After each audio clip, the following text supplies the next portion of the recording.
Hi, a film that I was not planning on seeing, but has been very notable in the round of awards nominations, was Summer of Soul, to give its short title, the documentary film by the musician and bandleader Questlove about the Harlem Cultural Festival in 1969. It's something that's perhaps not as well known as Woodstock, which happened, of course, around the same time, or the moon landing, which overshadowed it in the news, but there was very little widespread mainstream press coverage of this major series of festivals that ran for 6 weeks in a park in northern Harlem.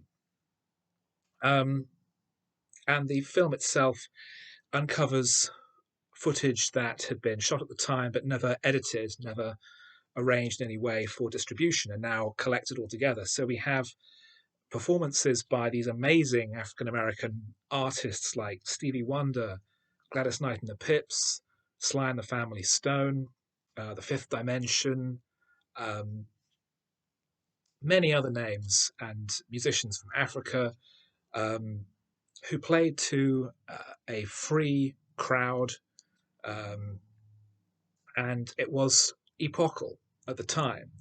It was an acknowledgement of this new wave of black culture, indeed the adoption of the word black over the polite form of the N word, which I'm not going to use.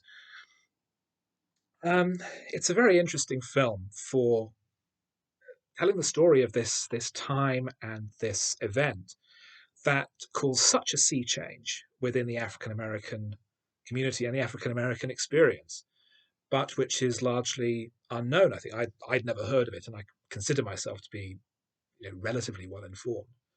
Um, that said, it's a relatively straightforward documentary. We have elements of the stage performances which play out in full, combined with interviews involving some. Sorry, the cat's just come in. Interviews with participants or spectators from the time, and backstory about the musicians and how they came to be there, and the cultural history of the songs.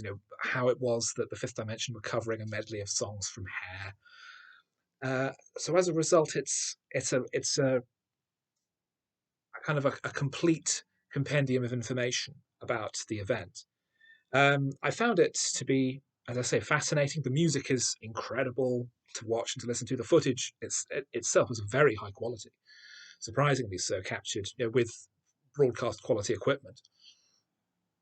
And it makes it all the more baffling that it was never uh, considered for any kind of distribution. But all in all, I think it's a fascinating depiction of a vital time in African American history. And if only for the music performances as well as everything else, I would recommend it very highly.